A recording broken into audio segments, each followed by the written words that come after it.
Okay, and then I'll now get Jason's video.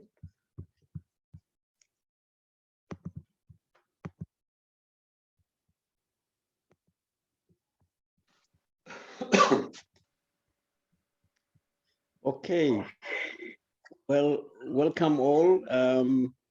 It's the fourth time we're doing this, the Swinburne University sponsored the Somali ICT Forum. And before I go any further, first of all, I want to welcome Dr. Jason, who is not in Melbourne today, but actually is in Wollongong, but he will join us. Hopefully the technology will allow us. So I want to welcome Dr. Jason Surgeon. Please welcome. Good morning, colleagues and friends. My name's Jason Sargent, and I'm the co-director of the Information Systems for Social Impact Research Group at Swinburne University of Technology in Melbourne, Australia. On behalf of my fellow co-director, Dr. Paul Skyfleet, I'd like to welcome you into our fourth annual Somali-Australia Research and Community Symposium. The working title for this year is Digital Somalia, Reimagined in Globalized Citizenship. I'm currently in Wollongong, New South Wales, on the land of the Darwin people. As custom, I would first like to begin with our symposium by respectfully acknowledging the Wurundjeri people of the Kulin Nation, who are the traditional owners of the land on which Swinburne's Australian campuses are located in Melbourne's east and outer east, and pay my respect to their elders past, present, and emerging. I personally acknowledge the impact that colonialism has had on Aboriginal country and Aboriginal peoples, and that this impact continues to be felt today. Was, is, and always will be Aboriginal land. While this symposium is again conducted in a virtual format due to the ongoing pandemic, the fourth iteration does show our continued path forward, the resilience of our community, the growing research and the community all pointing towards building back stronger, with renewed efforts in bringing people and technology together for a better world. I would like to thank Mohammed Ibrahim for his tireless work in arranging this year's symposium, and I wish I could be there in person to catch up with you one and all. I wish you well for an amazing 2 days ahead of discussions and solidarity. Thank you for being willing participants and sharing the vision that was presented in our first ever symposium. I'll now hand over to Mohammed to run the proceedings, and I look forward to viewing the presentations as soon as I can on my return to Melbourne. Keep well, all the best, and bye for now. Well, thank you, Dr. Sargent and Paul Skyfleet. I'm quite happy for your participation today. Now, without further ado, today we've got a long day. We have a lot of people who will share their ideas with us. But we will start with Peter Lang, who many of you know. I'm sure many of the Somalis who will watch this or who are watching now will know Peter from his work in Somalia and his contribution to the development of Somali telecommunication. And then after that, we also have Dr. Carson, who will join us from Monash University. So today it's all about technology, I guess, but I want to just say a little bit more about Peter Lang. People who knew him in advance before, you already know him, but others who don't know him, Peter did, I think 2 or 3 times he was in Somalia, and he knows, I think, more than anyone else about the Somali telecommunication sector. So today he's going to share with us some of his findings, and afterwards, then we'll also welcome Dr. Carlson later on. So without further ado, Peter Lang, welcome. Yep. Thank you, Mohammed, for that introduction, and good morning, everyone. Now let me start sharing my screen for this presentation, and let's hope it works.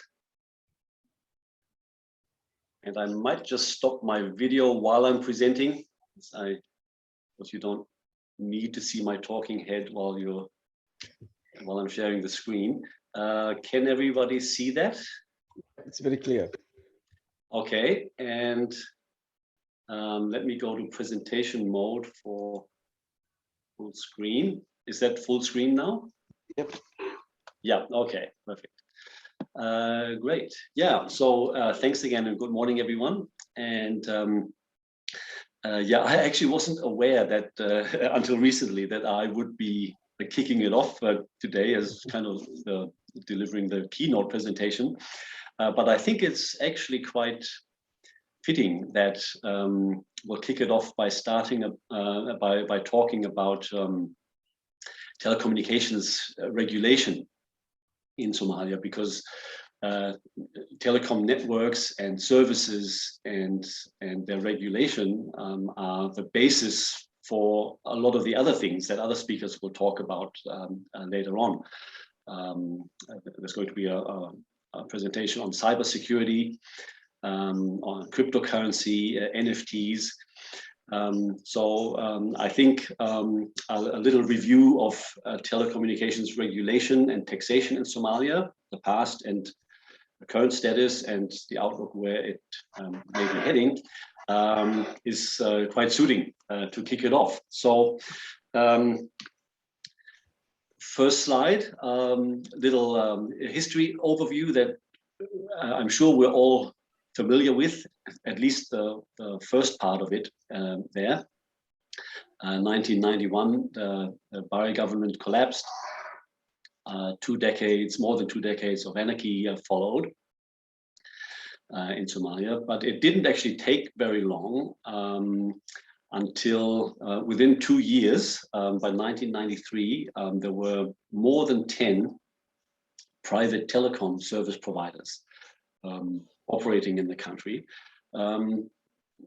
providing relatively good, under the circumstances, telecom services in probably the most difficult of circumstances you can imagine.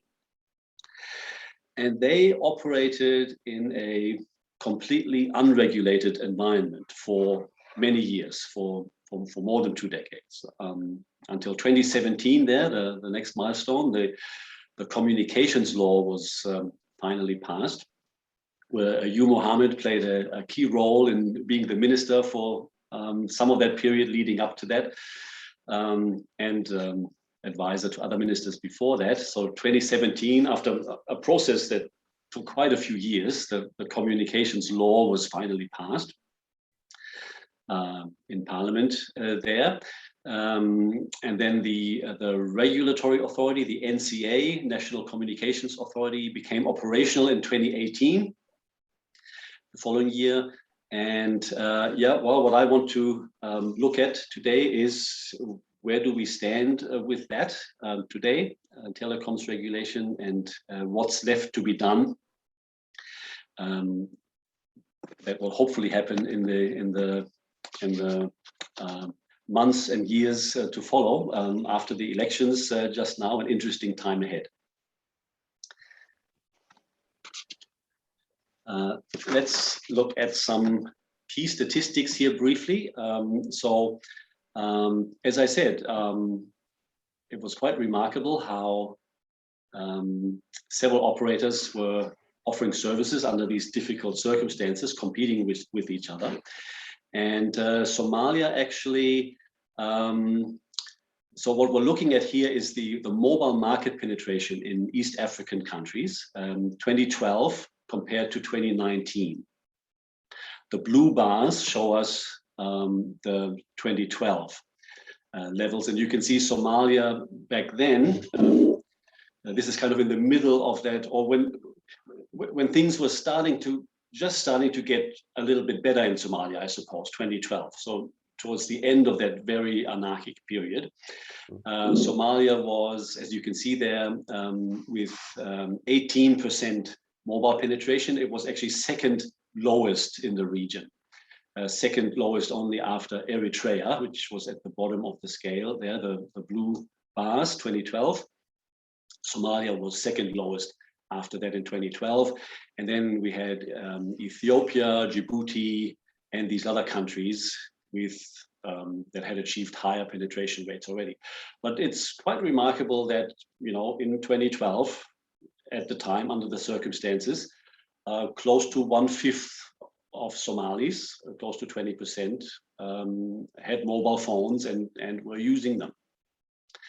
And then that improved significantly in the in the years that followed to 2019, you can see Somalia went up to 55% there and moved up in the ranks. So it surpassed several of the other countries in terms of mobile market penetration in the region. As you can see, Eritrea is still at the bottom now, the orange bars in 2019. And all of those at the bottom are actually monopoly markets. So Eritrea, Ethiopia, and also Djibouti are still telecom. Actually, Ethiopia just came out of it very recently, but until very recently, it also had a monopoly provider, single provider of telecom and internet services only. So, and this clearly shows that really monopolies do hinder market development. Somalia, having a competitive market, even though unregulated, moved up the ranks here and even surpassed some countries like Madagascar, Mozambique, Malawi, that do have, and especially Djibouti, for example, as well, has a significantly higher GDP per capita than Somalia, and still Somalia surpassed them in terms of market penetration during those more recent years. In a completely unregulated environment, as I mentioned, no central government, no regulator, no taxes, and you know, you could think, and a lot of people have sort of said or asked, well, that's great for business, isn't it? No government to tell you what to do, no regulator, no taxes to be paid, and there is some truth in that in some regards, but of course the lack of regulation also has had disadvantages that have negatively affected the market and development of the telecom sector in Somalia. So, and I'll talk about some of those as we go along. One little word of caution here, when we look at data like this, also a fact that I think everybody here is probably aware of, especially during those years, 2012 and the difficult years in Somalia. How reliable market data is, or especially was during those years, is a big question. You know, this data that we're looking at here, mobile market penetration, for example, usually comes from the regulators in each country, and the ITU, then International Telecommunications Union, then gathers those and publishes them worldwide. And as we've said, there was no regulator in Somalia in those days, so to be treated with a certain degree of caution, how reliable, how accurate that data actually is. And now when we look at it a bit more closely, the mobile market development there in Somalia, we see it's actually not all that great. We see a jump there in 2013, where mobile market penetration jumped up, but then the growth since then, since 2013, has really been quite moderate, from about 40% to 55% in about 6 years. That's not all that great. So, I mean, other countries have grown much in the region, have grown faster than that. So that is also an indicator how, you know, some of the issues resulting from the market not being regulated and other factors have subdued the growth here. Even though, again, under the circumstances, the results are really quite impressive. What happened then in 2013? What did cause that jump? Well, there's a number of things. The one thing is, as I said, I think we can say that in general things was starting to get better in Somalia in terms of security and peace around that time, slowly starting getting better. But also the first ever submarine cable landed in Somalia in 2013, and I'll talk about that a little later. So that had an influence.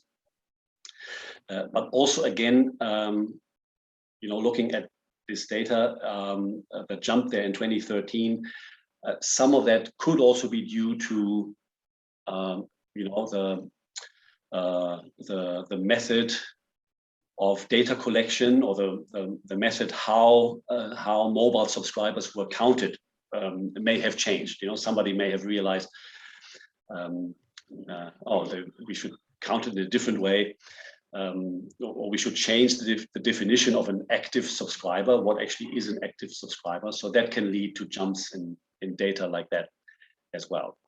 But overall, I think the message we can see here is relatively moderate growth, but growth after all.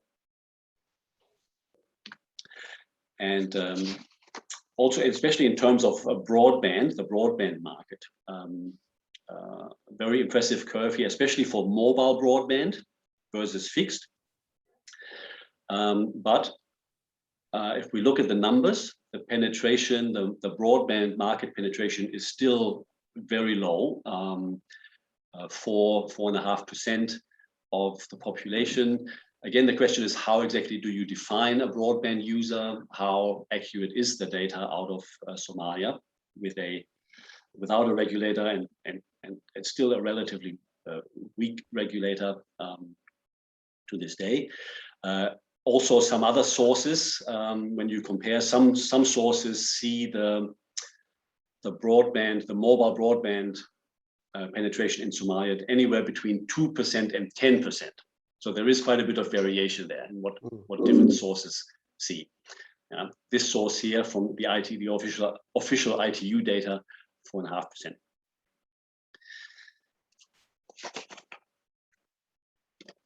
Why is mobile so dominating in the broadband sector there as opposed to fixed? Well, because mobile is easier, cheaper, faster to deploy than fiber optic lines running to premises. Even though that is also starting in Somalia and in many other countries in the region, but it takes longer, it's more expensive and so on. So that's the big plus in mobile or wireless. On the downside, the bandwidth is limited that you can provide to a mobile or wireless system, and that defines the speed, the broadband download speeds and upload speeds that you can provide. And to get the most out of that, a mobile or a wireless system, you need frequency spectrum. And that is really a key issue, a key task for a regulator to manage the frequency spectrum, the planning of it, coordination, which operator uses which spectrum, the licensing of that, collecting license fees, and managing potential interference between networks if they don't use the spectrum properly, which can affect the quality of service or QoS. And all of these regulator functions here were not being carried out while there was no regulator in Somalia. And the results were that the quality of service was relatively poor.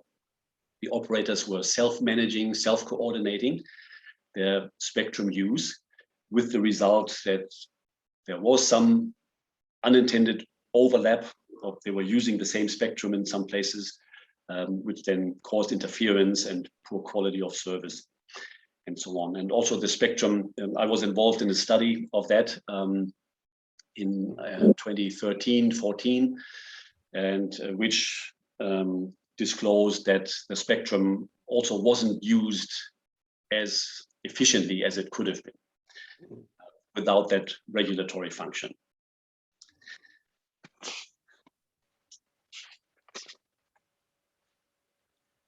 In terms of licensing and license fees for spectrum, the frequency spectrum is a scarce resource, very valuable resource. There's only a limited amount of suitable spectrum or high value spectrum that's suitable for mobile wireless broadband. And so that's why these frequencies typically these days sold in auctions by regulators to operators for vast amounts of money, millions, and in some cases billions of dollars are paid for a license, the right to use certain frequencies for a given number of years. I was also involved in a study, a World Bank funded study in 2014-15 that found that the telecom sector's potential contribution to public finance in Somalia was around between 80 and 100 million US dollars per year.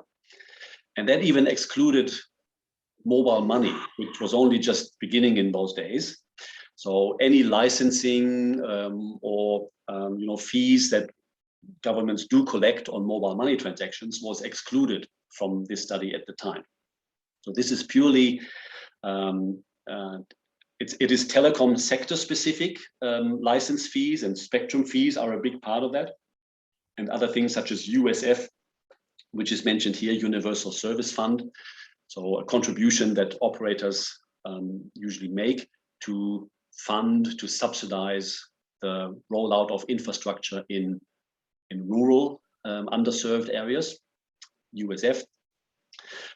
So sector-specific fees, but also generic taxes, income tax, VAT, which I think still does not exist in Somalia, but it does in all other countries in the region. So we looked at that, the potential contribution, if income tax was properly implemented and collected, possibly VAT, other things such as customs duties.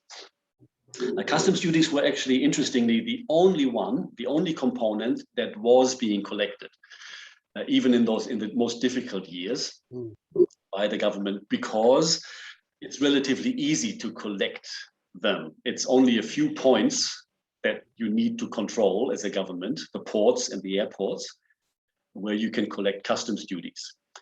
So that included the import of telecommunications equipment for those networks as they were being built, for example. So that was pretty much the one of the few big sources of government revenue in those days. But it's only a small part of the whole picture. So the whole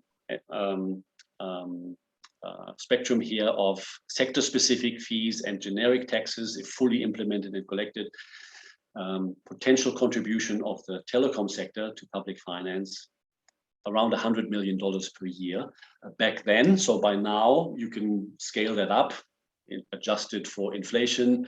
The market has grown since then.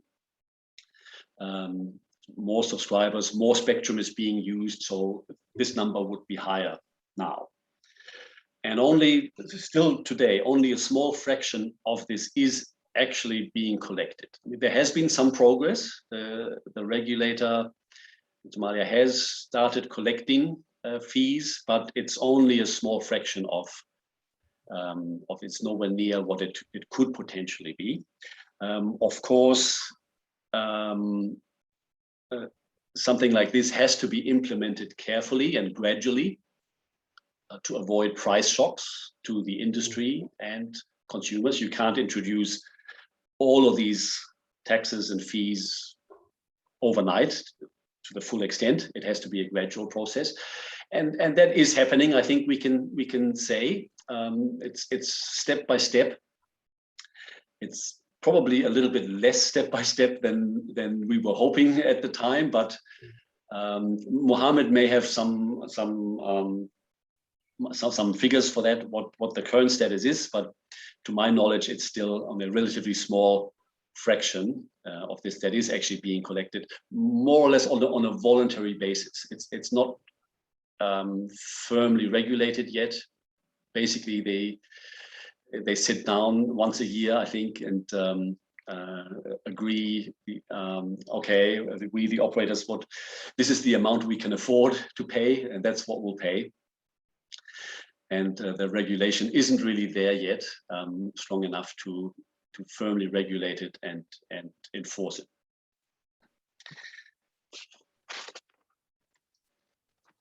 And there's one other key area of regulation that I briefly want to talk about. We've talked about licensing and collecting license fees and spectrum fees and so on. Another key regulator function is related to what I mentioned earlier, what happened in 2013. One of the things that happened that made a major difference to the market in Somalia was that the first ever international fiber optic cable landed in Somalia, in Mogadishu, in 2013, the EASY cable, which stands for East African Submarine System. And that was great news. That was, for the first time, fiber optic based bandwidth was available to the country, which is much more powerful, much faster than, well, before that it was all via satellite.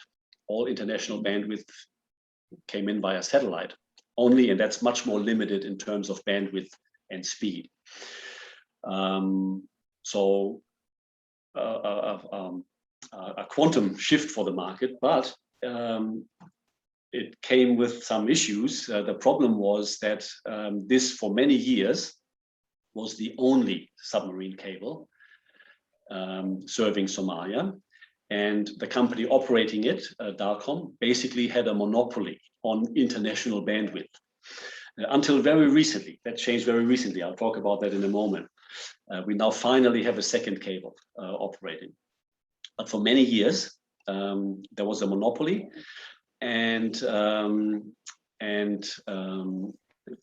operator of the landing station was and is involved not only in the wholesale side of this, the wholesale of this international bandwidth to other operators, but also has its own affiliated retail operation, which is a conflict of interest. So in properly regulated markets, that is, I mean, it is legitimate to do that, but regulation may be required to ensure that the wholesale bandwidth is provided to everybody on a fair and equal basis, at a fair and equal pricing, and that not one retail operator is favored over another one. And that has not necessarily happened during those years. In Somalia, the prices were relatively high because of this monopoly situation, and the competition wasn't always fair, and that affects the development of a market. It basically slows the development of a market, as we saw in those statistics earlier. So stronger regulation would have been required during those years when you have a monopoly situation like this, until the market is able to take care of it, until infrastructure-based competition comes in through a second cable, in this case, or a third. As long as the monopoly situation exists, regulation is really required to ensure fair competition and fair prices. As I mentioned, that has changed recently, and there will be more change in the years to come. So 2013, as I said, was when that EASY cable landed, the first one in Mogadishu. Actually, already in 2017, we had another cable landing in the north, in Bosaso, in Puntland, the G2A cable, Gulf to Africa. That comes across from Oman, and it's serving the north, there, Bosaso and Puntland. But it didn't actually make a difference to the Mogadishu market. Why? Because the fiber optic backbone between the north and the south of the country is still not complete. There is no fiber optic connection between these two landing stations in Bosaso and Mogadishu. So the G2A cable in the north is unable to serve and provide competition to EASY in the Mogadishu market in the south. They're not connected with each other.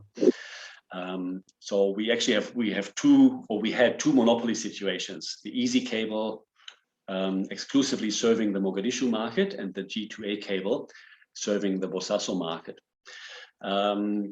Earlier this year, the DARE cable came in, and that cable lands in both cities, Mogadishu and Bosaso, and it comes across from Djibouti. It's an initiative of Djibouti Telecom, and so now since fairly recently, for the first time, we actually have that infrastructure-based competition in terms of international bandwidth in both markets, the North and the South, with now 2 cables landing and competing with each other in both markets. And I was just speaking to one of the ISPs in Mogadishu yesterday to find out how it's going. And he actually says, yes, it's working great. The DARE cable, so this new cable, works great. It has a lower latency than the EASY cable. That is the time delay that's associated with the data arriving through that cable. So it works very well, and the prices are coming down. The wholesale prices for international bandwidth are coming down. So exactly as expected, when competition, real competition, infrastructure-based competition starts, the market takes care of it. Prices come down through the competition, and the regulator can step back. Unfortunately, in the years that we would have needed more regulation, it wasn't really available. There'll be other cables. So next year, the Peace cable should land in, and as you can see on the map here, there'll be additional landing points as well with some of these cables. Peace is actually a little controversial. The Peace cable is a Chinese sponsored initiative. It comes across from Pakistan.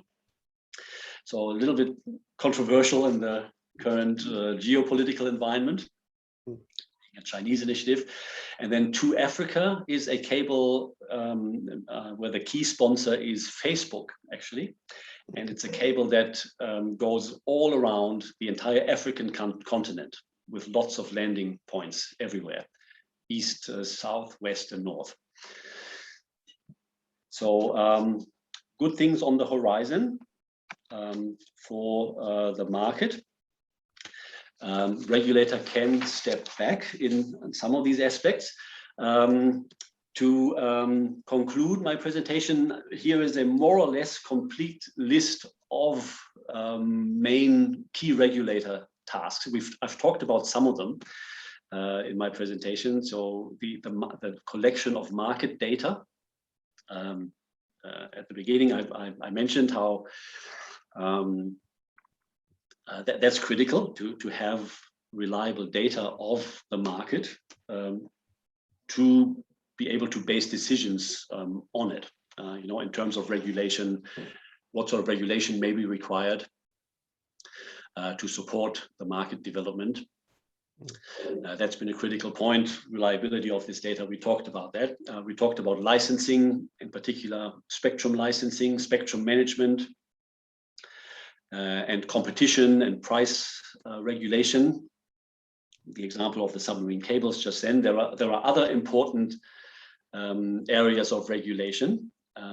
Interconnection has always been a big one. Interconnection between the different networks, the mobile networks in Somalia. The lack of this, the lack of interconnection has been, and this continues to this day, is the reason why people still have to carry multiple phones, or at least multiple SIM cards in their pockets, or even multiple phones, one for each network, to be able to call people on other networks. The networks are not interconnected. Some of the operators have been resisting that. Typically, it favors the bigger operators, the more powerful ones, and it disadvantages the smaller operators if you're not interconnected. So, and this is another area where a regulator is really required to step in and ensure and enforce that interconnection is provided. Consumer protection, cybersecurity, we'll be talking about that later during the webinar. Other areas of regulation, international coordination with other countries, neighboring countries, and on a global scale for satellite communication. Some of those new satellite constellations, Starlink, Elon Musk's, and there are others. A lot of interesting stuff happening where regulation will be required. Now let's take a look at the regulator. What has the NCA been up to? And I hope this will work. I'll click on this link, which Start the PDF file. Yep. I hope, yes. will take us to the, here we go, Mhm. here's the regulator website. Can everybody see that? Mohammed, Yeah, it's clear. Yeah. Okay. So I invite everyone to take a look. It's a good website now after many years of being very rudimentary. There's quite a bit of information on it. Documents, consultations that they're running, and the first annual report. They published their first annual report recently, which I also want to briefly go to and point out a few things in there about the issues we have talked about. This is online, you can go to it and download it. So as you can see here, they are talking about a lot of the issues we've talked about: licensing, market development, managing scarce resources, spectrum, numbering is another one, interconnection, cybersecurity. Yeah, so there's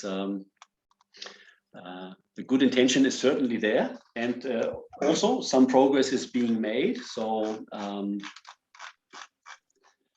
we can go to here. They have a timeline, you know, regulations they have drafted and approved. But if we look a bit further down here, number of regulations, draft regulations in the pipeline, they're all pretty much still in the pipeline, expected to be approved this year for all of them, as you can see here. So let's wait and see. I mean, I think certainly the elections right now probably have something to do with this, that many things are currently on hold. I think everybody is sort of has a wait and see approach. You know, let's see what happens, what government comes in, what might change. So none of these, as you can see here, regulations on the various issues we've talked about, spectrum, interconnection, and others, are basically ready. They've been drafted, but they haven't been approved yet. So that'll be something to keep an eye out on going forward in the coming months and years. What actual progress will be made with that. In terms of licensing, let me go to page 10.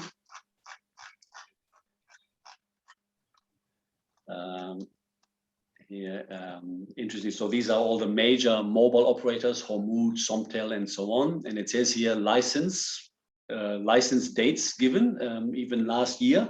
As far as I know, this is also not completed yet. I think these are still pending. The licenses are ready, have been drafted, have been consulted on, but with few exceptions, I don't think they have actually formally been issued. So that process needs to continue and be completed. However, that's also, it's not in this report, but I did hear just recently, and I think it's on the website as well, Dalcom, the company operating that easy cable that I talked about, that had a monopoly there for a long time, did just recently, earlier this month, officially accept its license from the NCA. So that's a good sign. Progress is being made. All right, so yeah, something to keep an eye on going forward. That concludes my presentation. A little overview of telecommunications regulation and taxation in Somalia, past, present, and outlook to the future. And I hope it was helpful to set the scene for the rest of the conference. Thank you very much, Peter. That was very interesting and very enlightening. I guess we'll wait for the feedback and the reaction from the rest of the people who are watching this. What I would like to do is, if Dr. Carson is happy with, to move your presentation forward, Dr. Carson, and then allow Nurani to do later on, because that will be more in Somali and in English as well. But but at least yours, we can do it earlier. But before we let Peter run away, I have a few questions, and then perhaps if you don't mind, Peter, I enjoyed listening to some of the comments you were making, and it takes me back almost 7-8 years when we were at the Mogadishu airport. But what I'd really like to know, and maybe you can also enlighten the rest of the community, is when we talk about the mobile money and the remittance and so on, that landscape is changing, and it's changing very fast. So a lot of people are now, for example, sending money using apps. So you talked about the interconnection between the telcos, and that problem we knew all along. Again, it's yet to be fixed. So we're all optimistic that it will be fixed at some stage. But when things move on from remittance as we knew, in other words, I used to walk to a shop, or someone walks to a shop, send us money, and Carsten might be interested in this in terms of the security aspect of this. It was all recorded, and there was paperwork and what have you. Now there are companies who are doing exactly the same, but through a mobile phone. So money gets sent, but through an app. There's no actual shop at all. There's no office at all. Now, do you want to share with us your ideas on this? What are the implications from telco side, from the regulatory side? In other words, those people or those companies might not even have proper shop in Mogadishu, but nevertheless, they're still sending money and the transmission of funds is happening. Well, what do you think? Can you share with us your ideas on this? Yeah, I must say, unfortunately, Mohammed, that is not really my key area of expertise. The mobile money business and the security aspects of that. I'm more on the telecommunications side, the physical, the network infrastructure, and the services and the regulation of that. The financial services, the mobile money services and other financial services, that's the financial regulator in typically that regulates that. And as far as I understand, there has been progress with that as well, I believe. But again, I apologize. I'm not too familiar with that particular subsector. As far as I know, the Central Bank of Somalia is that regulator for that subsector, and I think there's work being done in that area, but I'm not too familiar. Okay. Well, that's fine. But the one that you probably will be interested also, and then you can tell us more about, is this new cables. Now we're having what, 3, 4, and the cost is coming down. Now, related to that, there's also another area that a lot of people are interested, which is, I think it's called a project about keeping content local. In other words, for example, the Somali government and a lot of people in Somalia, they use Gmail, Hotmail for their emails. Other people keep all their content outside Somalia without not knowing. People don't even realize their content is stored on the cloud somewhere in another country.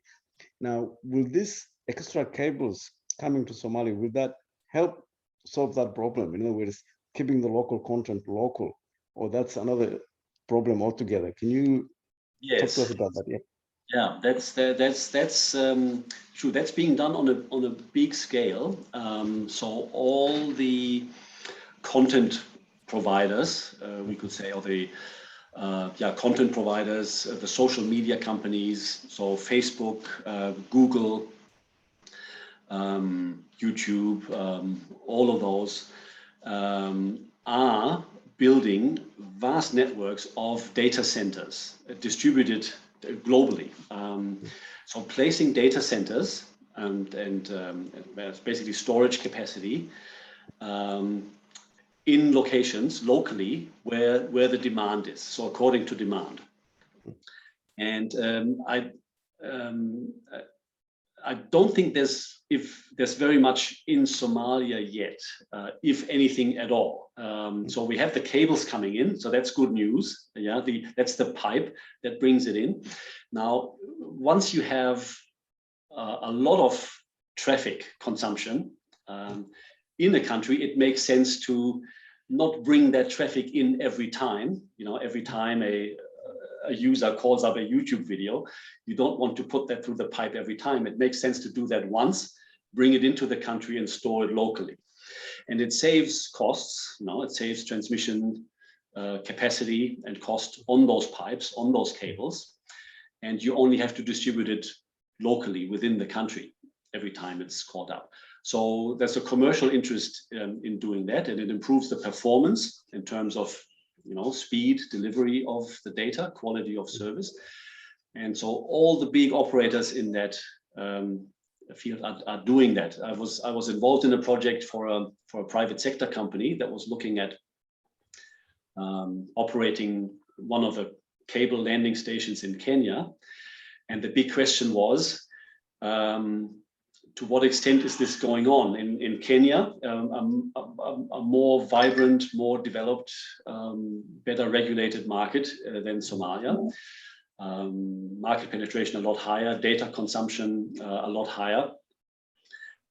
This is already going on quite a significant scale, that data centers are placed inside Kenya, inside the country, keeping the traffic local. And the question was, to what extent does that reduce the need for these cables or capacity on these cables? Will we even need as many additional cables if we are able now or soon to keep a lot of this content local? Do we still need the same big pipes coming in? And of course, that's a difficult task to try and forecast that. And we've always been surprised by how most of our forecasts have always been superseded by an even bigger reality. The traffic demand was even bigger than forecast. That's what it looks like to me. So these additional cables that will come in over the next few years, I do think will have their purpose. That capacity will be needed. But yes, absolutely, this local storing of content is definitely going on, and I'm sure will develop in Somalia as well as the market continues to grow. Mm-hmm. Well, thank you very much, Peter. Yeah, please. And I maybe ask a quick question on that. I remember that I think in 2018 there was the first IPX, like the Internet Exchange Point, being started in Somalia, right? Then Mogadishu IPX, and I don't know if that development has continued, because I think if you want to keep the traffic local, you also need the capacity on the exchange points. Do you know anything about how that developed further? Exactly. That's basically the same idea on a smaller scale, keeping the internet traffic local. Unfortunately, in Somalia, and then Mohammed, you may have the latest status on that, but from what I heard last year, and it may still be the same, is that that internet exchange in Mogadishu hasn't been accepted very well. It's mostly government institutions that are using it. Most or all of them, the major commercial operators, have chosen not to participate in it yet at this stage, which is a little surprising, because as we said, there is a commercial benefit in that, in keeping traffic local. You can improve your business case by doing that. It's probably political considerations, mistrust between the operators, and the government, possibly, that have so far prevented this from really unfolding the benefits that that it could deliver. Yeah. If I just add a bit on that, Dr. Carson, actually, Peter and I were in Addis, I think early last year, before the COVID hit the transportations, and we were talking to the ISOC people. And I don't know whether you can recall, Peter, but the guy from South Africa was showing us the IXP from Somalia, and there was only one user. Exactly. To me, we were all disappointed. We said, look, after all that investment and how much can be saved. And that's really one of the purposes for doing this kind of symposium, is to share that knowledge and to inform people. We're busy in Somalia as we speak, in elections and all sorts of issues. And I couldn't help but notice when Peter showed the figures, 80 to 120 million it's a possibility in terms of taxation that we can raise from the telecom. But one of the reasons the elections in Somalia now are running late or we're having issues is a funding issue, where the EU and others are dictating. They're saying, look, we can give you 27 million, but only if you do this, almost a colonial language. On the other hand, I can see the figures from Peter in Sydney telling me 80 to 120 million can be easily received from the spectrum alone. So I don't want to go into the details of the politics, but both technology and what's possible, we're not utilizing for some reason. So hopefully through this forum and others like this, through that education, maybe our politicians will realize what's possible and we can probably help implement those solutions. Finally, I just want to quickly, first of all, Carson, if you don't mind moving your presentation forward, is that okay? Okay, thanks for that. But before Peter disappears, I want to ask him one last question. Peter worked both in Afghanistan and Ethiopia. Now, both countries, you did work on their spectrum, and I'm just curious if you can share with us any similarities or lessons learned. Is there anything Somalia can learn from those countries, how they did their spectrum auctions, and I'm sure you probably even have the numbers. So can you please enlighten us in that area? Yeah, actually, good point. True. So Ethiopia, as many of you have probably followed this in the media, has recently, this year, moved from a monopoly market in telecoms, with a single government-owned telecom company, Ethio Telecom, to a competitive market. So they opened it up and they were going to license 2 new operators. They succeeded with only 1. They issued 1 license earlier this year to a consortium of Safaricom from Kenya, the big operator in Kenya, and Vodafone, it's a parent company, partner company. They bought this first private telecom operator license in Ethiopia earlier this year for $850 million. $850 million US.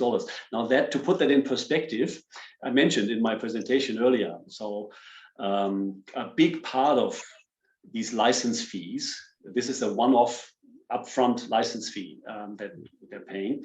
A big part of that is the spectrum fee, the right to use that spectrum, which is a scarce, valuable resource, as I mentioned. And of course, you have to understand that Ethiopia has a much bigger population, 120 million nearly, which is about 10 times Somalia. So very roughly speaking, there are other factors that influence the value of such a license, not just the population alone, but if we just leave those aside, very roughly speaking, then a similar license would be worth roughly 1/10.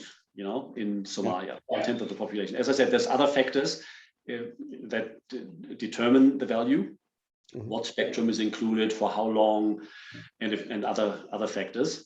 But roughly speaking, so that shows you the value, illustrates the value of these licenses and the spectrum in particular. Now, unfortunately, as we all know, Ethiopia is currently not going in a good direction. Yes. And it looks like, so the bidders for the second license, at the time earlier this year, the Ethiopian government decided the bid wasn't high enough. They didn't award that second license. And now it looks doubtful at the moment whether that second private license will actually be issued in the current situation. Definitely, if it is issued, the price, the value of it will be significantly reduced with the turmoil currently in the country. So that's the case of Ethiopia. And Afghanistan, I was actually I've worked there as well, as you mentioned, Mohammed. And if I can just share my screen again, I'll put on a slide from another presentation that I used. If I may, if we have the time. Sure, no, it's very important for us. Yeah, please. Yeah, okay. Can you see that? It's coming out. Yeah. Yeah. go to full screen. Here it comes. I hope. Is that full screen now? Mm-hmm. Yeah. Yeah, this is on a, again, World Bank funded project I was working on about Somalia, and I gave the example of Afghanistan at the time. This is also a few years ago, so the situation obviously has changed in Afghanistan as well. But at the time, a few years ago, so Afghanistan, similar situation as Somalia in some ways. 20 years ago, turmoil, civil war, basically conflict in the country for many years. But Afghanistan actually managed to achieve quite a bit more than Somalia, I think we can say, even during those difficult years under the past governments. They introduced an income tax regime, 20% peak income tax rate, and actually enforced that to some degree. Mm-hmm. They introduced a value-added tax, 10% VAT, comparable to our GST here in Australia. And they passed communications law in 2005, so much quicker than Somalia did. The previous Taliban government fell in 2001, so it took them 4 years to pass a communications law. It took Somalia, as we saw, from between 1991, the government fell, to 2017. For many decades, the market was completely unregulated in Somalia. In Afghanistan, the law was passed, the regulator was established. They issued licenses, and as you can see here, mobile licenses were issued for multi-million dollars to international operators. In the 2000s, there 2012, Etisalat was the third license. And in the past 10 years, so again, as I said, this is a few years ago, but Afghanistan increased government revenue 8-fold in a 10-year period to $1.9 billion government revenue. Yeah. And not an insignificant part of that was the license fees and spectrum fees from the telecom sector. Yeah. So yeah, that's an example of, again, of course, Afghanistan also is going in a very different direction at the moment, and not all was good. High levels of corruption and all of those problems, but some significant achievements were made. Yeah, indeed. Well, thanks, Peter, for sharing that with us. But I guess in my case, as a former member of Somali government, I don't want to go into the details of all of that, but I just wanted the figures to speak for themselves. And I guess history shows that even places where there are difficulties today in Ethiopia or a few years in Afghanistan, telecom can still contribute financially and economically, and if managed properly, it can help rebuild the country. But I won't go any further than that. I think the numbers are there. People can read the reports and can come up to whatever conclusions they want. Peter, we would like to see you back again, because as people wake up back home and they will ask a lot of questions, if you can come back this afternoon, I would really appreciate, so you can answer some of the questions. Yeah. I'm already getting some through my mobile phone, but I will let them talk to you. If you don't mind coming back this afternoon, I will appreciate that.